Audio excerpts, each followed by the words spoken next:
sou a Julia Paspaltos, psicóloga aqui da Plenitude.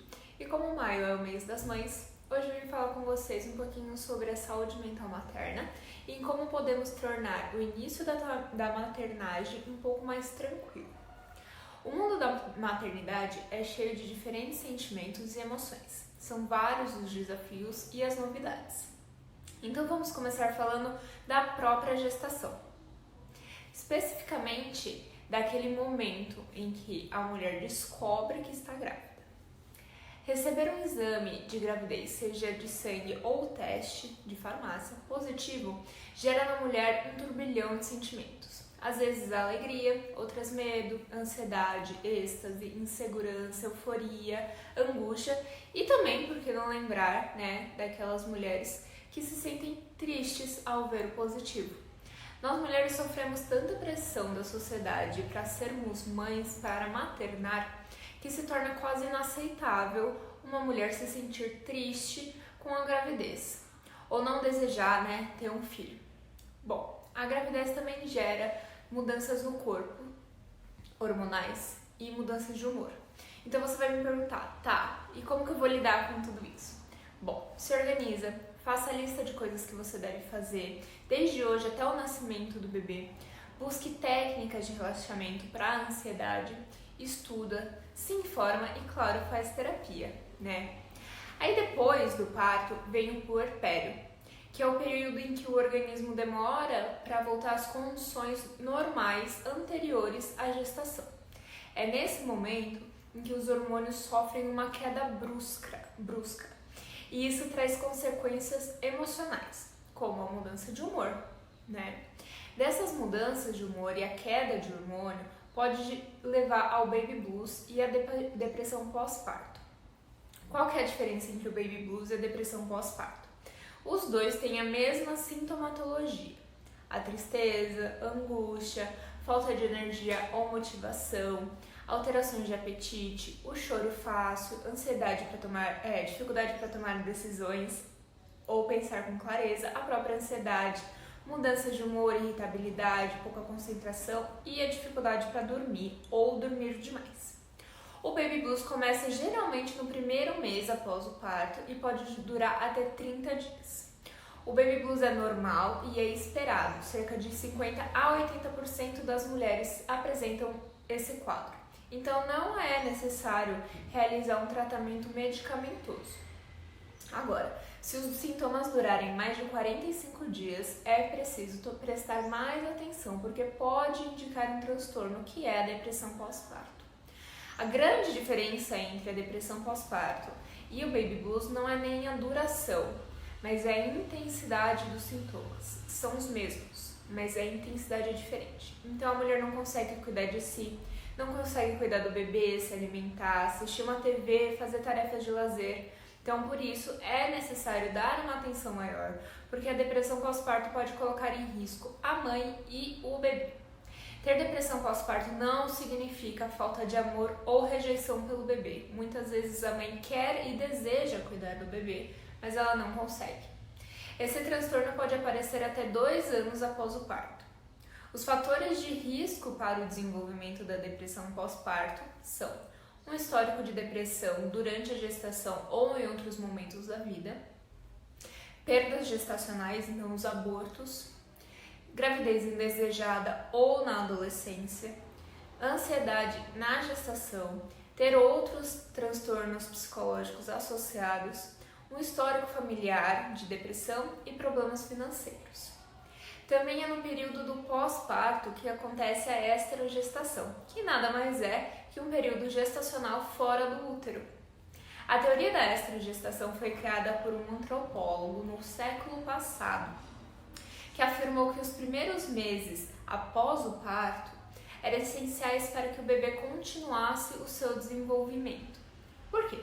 Ele entendia que, com a evolução da espécie humana para a marcha bípede, ou seja, quando começamos a andar com as duas pernas, o osso da bacia feminina ficou mais estreito e por isso os bebês passaram a nascer cada vez mais prematuros.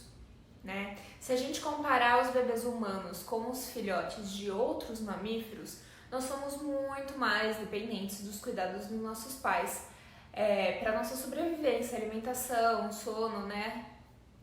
E por que eu tô falando tudo isso? Quando o bebê nasce, ele precisa chorar para falar o que ele tá sentindo, para ter a atenção dos pais. Ele sente frio, fome, ele tem que tomar banho, tem que trocar fralda, ele passa várias horas do dia sozinho, sem a presença da mãe. Isso torna os primeiros dias do nascimento bastante desconfortáveis para o bebê. Mas a gente pode ajudar esse bebê a fazer essa transição de uma maneira mais agradável.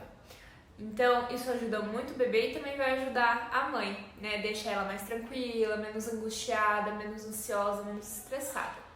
Para isso, existem 7 coisas que a gente pode fazer na rotina do bebê. E é isso que eu vim contar agora.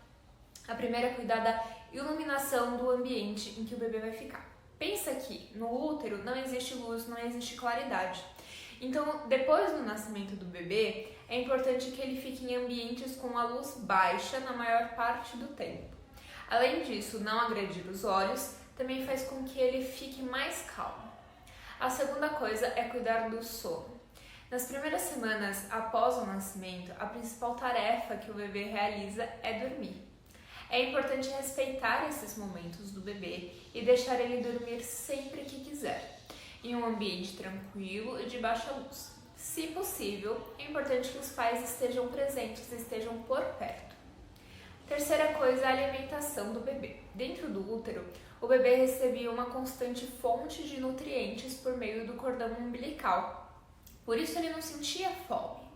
O aleitamento materno exclusivo e em livre demanda, além de estimular a conexão do bebê com a mãe, vai permitir que o bebê tenha suas necessidades alimentares supridas sempre que ele sentir fome, sempre que ele precisar. O 4 é o tato, o toque. O tato é um dos primeiros sentidos desenvolvidos pelo bebê e por isso ele deve ser muito estimulado, o máximo possível, né? Então, com beijos, carinhos, abraços, massagens, aconchegos, né?